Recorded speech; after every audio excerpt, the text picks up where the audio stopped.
प्रभु तेरी वाणी जीवन की रोटी, नैनों की ज्योति अंधेरा मिटाती।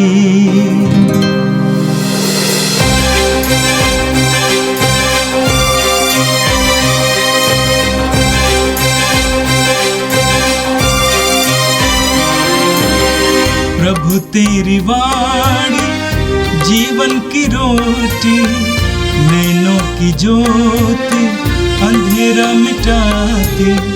प्रभु तेरी वाणी जीवन की रोटी, नैनों की ज्योति अंधेरा मिटाती। वाणी वाणी वाणी वाणी वाणी पवित्र है, शाश्वत है, जीवन का मन्ना है। 11 जुलाई मंगलवार। पहला पाठ उत्पत्ति ग्रंथ अध्याय 32 पद संख्या 23 से 32। याकूब रात को उठा और अपनी 2 पत्नियों, 2 दासियों और 11 पुत्रों के साथ यब्बोक नमक नदी के उस पार गया।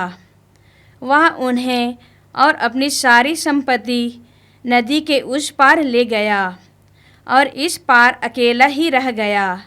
एक पुरुष भोर तक उसके साथ कुश्ती लड़ता रहा।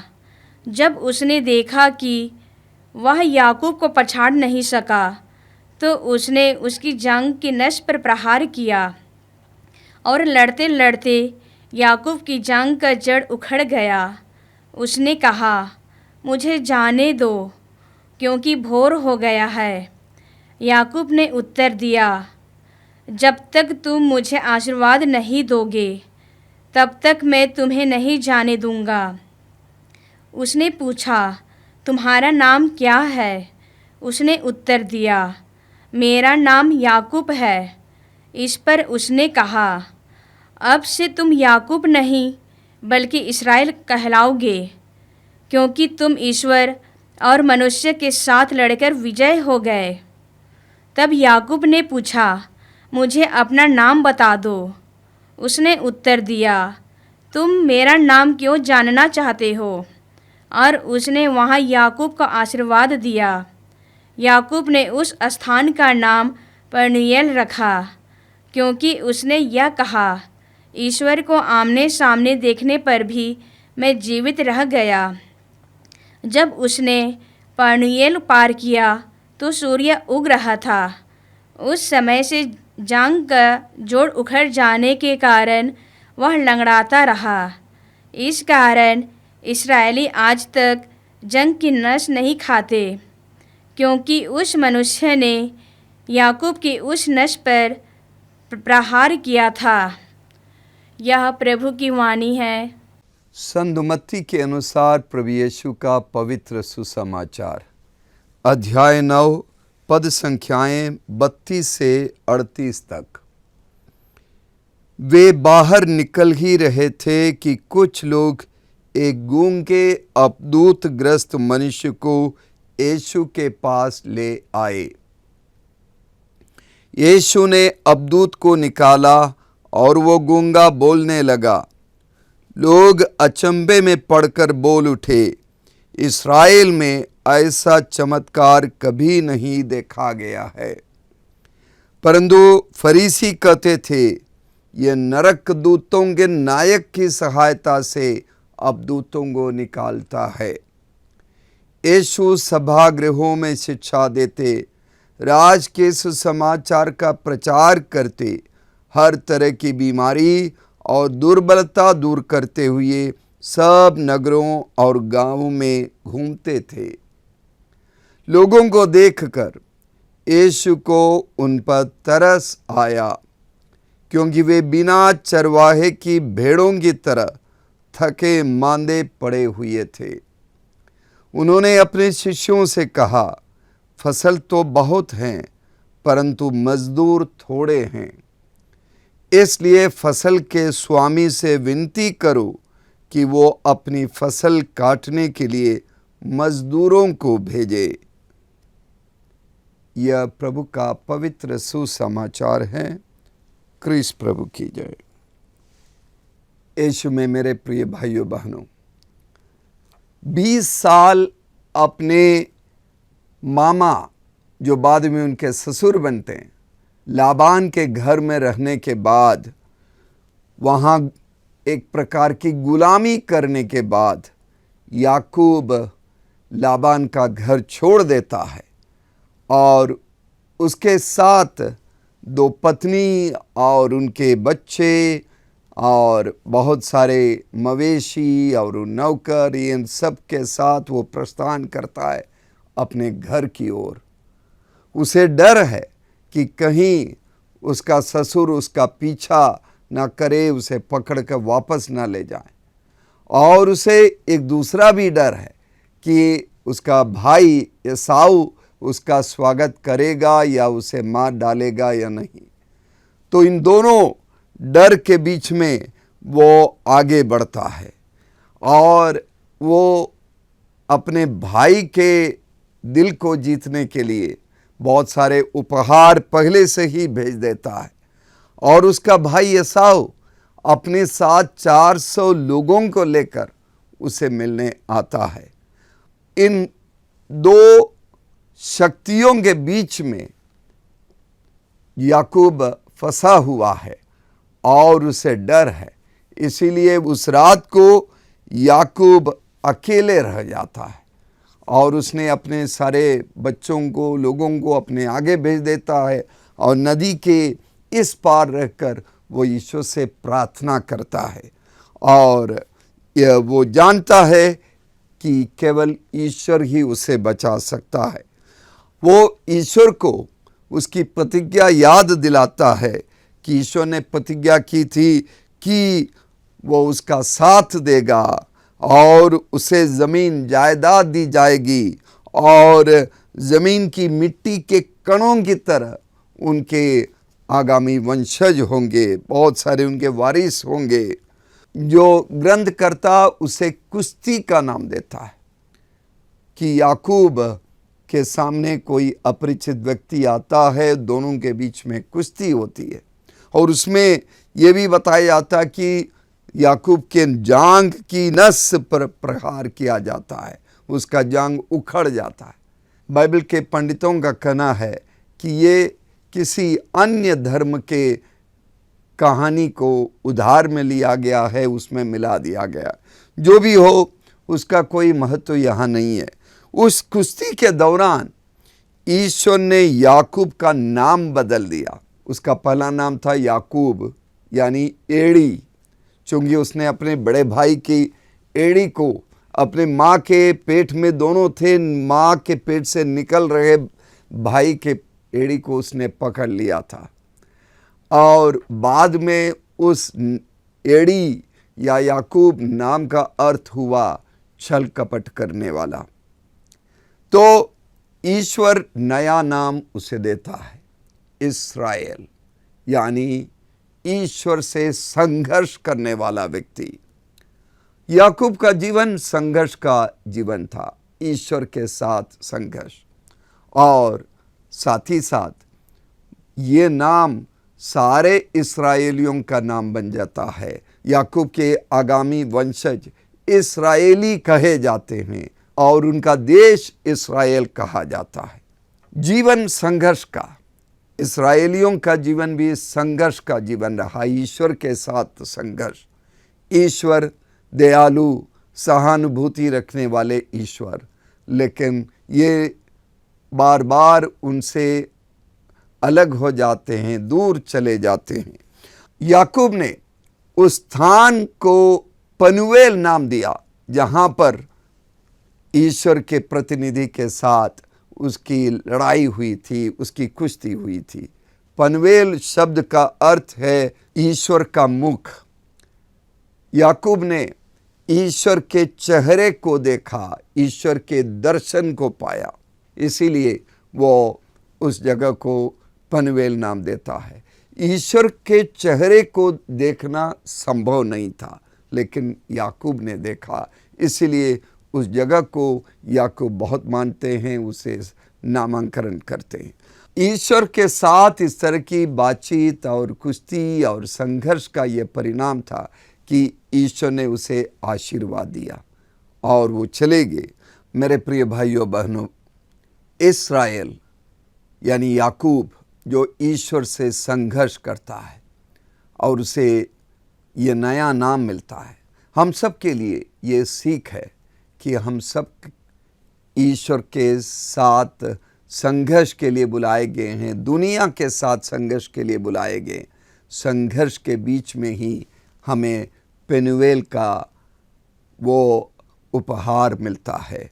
संघर्ष के बीच में हम ईश्वर के मुख के दर्शन कर पाते हैं। तो संघर्ष जीवन का अभिन्न हिस्सा है और ईश्वर के साथ रिश्ता भी हमारे लिए बहुत ज़रूरी है। आज के सुसमाचार में हम यीशु का वो चमत्कार सुनते हैं। एक साथ यीशु 2 चमत्कार करते हैं। अवधूतग्रस्त व्यक्ति के अंदर से अवधूत को यीशु आज्ञा देकर निकाल देते हैं। वो मुक्त हो जाता है इस शैतानी ताकत से, और साथ साथ वो गूंगा था, वो बोलने लगा, उसे बोलने की भी शक्ति मिलती है। इन दोनों चमत्कारों से लोग प्रभावित होते हैं और लोग कहते हैं इस्राएल में ऐसा चमत्कार कभी नहीं देखा गया है। साधारण लोग जो धर्म के उतने पक्के नहीं हैं, साधारण लोग ईश्वर के चमत्कार को देख पा रहे हैं, धर्म के कार्य को देख पा रहे हैं और इसीलिए वे ईश्वर की स्तुति कर पा रहे हैं। लेकिन उसके बदले जो फरीसी हैं, तथाकथित धर्मी लोग हैं, धर्म से इनका नज़दीक का संबंध है, उनकी क्या प्रतिक्रिया थी? वे कहते हैं ये नरक दूतों के नायक की सहायता से अवधूतों को निकालता है। कितनी बड़ी विडंबना है कि जो लोग साधारण लोग हैं, जिनका धर्म से कम रिश्ता है, वे लोग धर्म की शक्ति को देख पा रहे हैं, परमेश्वर की ताकत को देख पा रहे हैं, धार्मिक कार्य को पहचान पा रहे हैं। लेकिन जो धर्मी व्यक्ति हैं वे धर्म के बदले अधर्म को देख पा रहे हैं और उन्होंने बड़े कड़े शब्दों में यीशु की आलोचना की कि ये नरक दूतों के नायक की सहायता से अवधूतों को निकालता है। ये बहुत बड़ी तीखी आलोचना थी और हमें से कोई होते तो हमें बहुत दर्द होता, हमें चोट लगती कि इतने अच्छे कार्य करने के बदले हमारे साथ इस तरह का व्यवहार किया जाता है, हमारे खिलाफ नरक दूतों के नायक की सहायता लेने का अभियोग लगाया जाता है। लेकिन यीशु इस तरह की आलोचना का नज़रअंदाज करता है और आगे बढ़ते हैं और बहुत सारे बीमारों की मदद करते हैं। बीमारी और दुर्बलता से पीड़ित लोगों को उनकी दुर्बलता से दूर करते हुए सब नगरों और गांवों में यीशु पहुंच जाते हैं और सबकी मदद करते हैं। यीशु से सीख लेकर हमें भी आलोचना के मौक़ों पर अपने दिल को कड़ा बनाना होगा, जिस तरह यीशु ने किया। यीशु ने जब पीड़ित लोगों को देखा तो उनका दिल मुलायम हुआ, उनका दिल संवेदना से भरपूर हो गया और यही संवेदना का गुण हमें क्रिस्त के अनुयायी बनाते हैं।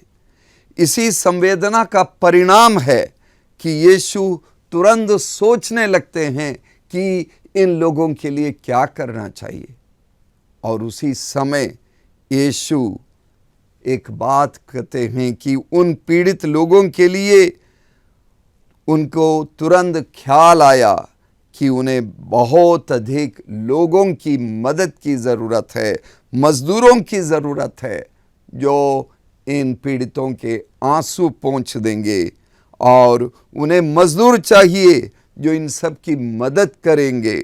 इसीलिए वो अपने शिष्यों से कहते हैं कि मज़दूरों के लिए फसल के स्वामी से विनती करो कि वो अपनी फसल काटने के लिए मजदूरों को भेजे। जो लोग पीड़ित है, जो तकलीफ में हैं, जो बीमार हैं, जो निराश हैं, जो थके मांदे और बिना चरवाहे की भेड़ों की तरह हैं, हम उनकी मदद कैसे कर सकते हैं? हम उनको किस तरह सहायता दे सकते हैं? हम यीशु से वो संवेदना का गुण सीख ले, यीशु के मजदूर बनने की बुलाहट को अपनाएं, बुलाहट को स्वीकार करें। उस तरह की बुलाहट के लिए कुछ 3 बातें बहुत ही ज़रूरी है। सबसे पहले ज़रूरी है कि हम यीशु के लिए अटूट प्रेम रखें, यीशु के क्रूस उठाने के लिए यीशु की तरह हमारे अंदर तरस हो जावे, संवेदना हो, सहानुभूति हो और दूसरों को सांत्वना देने के लिए हम तैयार हो जाएं। कुरिन्थियों के नाम पौलुस के दूसरे पत्र के पहले अध्याय के 3 से लेकर 5 तक पद में हम पढ़ते हैं। पौलुस कहते हैं, धन्य है ईश्वर हमारे प्रभु यीशु मसीह का पिता, परम दयालु पिता और हर प्रकार की सांत्वना का ईश्वर। वो सारी दुख तकलीफ में हमको सांत्वना देता रहता है, जिससे ईश्वर की ओर से हमें जो सांत्वना मिलती है उसके द्वारा हम दूसरों को भी उनकी हर प्रकार की तकलीफ में सांत्वना देने के लिए समर्थ हो जाएं। क्योंकि जिस प्रकार हम प्रचुर मात्रा में मसीह के दुख भोग के सहभागी हैं, उसी प्रकार मसीह द्वारा हमको प्रचुर मात्रा में सांत्वना भी मिलती है। 7वें पद पर पौलुस आगे कहते हैं, हम जानते हैं कि जिस प्रकार आप हमारे दुख के भागी हैं, उसी प्रकार आप हमारी सांत्वना के भी भागी बने। हम सांत्वना के भागी बने और एक दूसरे को सांत्वना दे। इस सांत्वना का गुण यीशु के अंदर था और वो सांत्वना यानी तरस खाने का, संवेदना का, सहानुभूति रखने का गुण हमें कायम हो जाए। और तीसरी महत्वपूर्ण बात है कि हम सब कुछ न्योछावर करने की इच्छा शक्ति को रखें। मत्ती के सुसमाचार के 16वें अध्याय के 24वें पद पर यीशु कहते हैं, जो मेरा अनुसरण करना चाहता है वो अपना आत्मत्याग करे और अपना क्रूस उठाकर मेरे पीछे हो ले। आत्मत्याग, सब कुछ को न्योछावर करने की वो सहृदयता, वो तैयारी, वो इच्छा शक्ति हमारे अंदर हो। यदि हम इन 3 गुणों को अपने परिवार में, अपने पल्ली में, अपने स्कूलों में बच्चों को, युवकों को, सब लोगों को बतावें तो बहुत सारे बुलाहट होंगे। यीशु के साथ प्रेम और यीशु की सहानुभूति और सांत्वना और संवेदना का वो गुण, और साथ साथ सब कुछ न्योछावर करने यानी सब कुछ त्याग, यीशु के लिए सब कुछ त्यागने की वो इच्छा शक्ति। प्रभु से हम इन कृपाओं के लिए, गुणों के लिए प्रार्थना करें। सर्वशक्तिमान प्रेमी पिता ईश्वर, हम तुझे धन्यवाद देते हैं, तेरी स्तुति करते हैं। तेरे पुत्र यीशु के लिए हम तुझसे प्रार्थना करते हैं प्रभु कि जो दुर्बल लोग थे, जो चरवाहों के बिना जो भेड़ों की तरह लोग थे, उनके प्रति यीशु के अंदर एक संवेदना थी। यीशु ने उन सब पर तरस खाया। प्रभु हमें भी वो कृपा दे, वो गुण दे। हमारे अंदर वो यीशु के मजदूर बनने, तेरे कार्यकर्ता बनने की कृपा दे प्रभु। और इसके लिए हमारे अंदर तेरे प्रति, यीशु के प्रति वो अटूट प्रेम दे। हमारे अंदर वो सारे गुण पैदा कर कि हम तेरी सेवा कर सके, तेरे मजदूर बनकर कार्य कर सके। हम उन सारे पीड़ित लोगों के लिए प्रार्थना करते हैं जो बीमारी से पीड़ित है, जो आपसी लड़ाई के कारण पीड़ित है, जो दंगों और हिंसा के कारण पीड़ित है, जो मणिपुर में और हमारे देश के अन्य हिस्सों में धर्म के कारण सताए जाते हैं। प्रभु उन सब पर तेरी दया हो और उन सारे उपद्रवियों के लिए भी हम प्रार्थना करते हैं। उनके हृदयों को तू स्पर्श कर ले, उनके कड़े हुए दिलों को, पत्थर जैसे हृदयों को तू मुलायम बना दे। उनके हृदयों में तेरे प्रेम की रोशनी पहुँच जाए और वे बदल जाएं। जिस तरह साउल पौलुस में बदल गया था, उसी तरह वे बदल जाएं, तेरे प्रेम के संवाहक बन सके। ये प्रार्थना करते हैं क्रिस्त हमारे प्रभु के द्वारा, आमीन। प्रभु तेरी वाणी जीवन की रोटी, नैनों की ज्योति अंधेरा मिटाती। वाणी वाणी वाणी वाणी वाणी पवित्र है, शाश्वत है, जीवन का मन्ना है।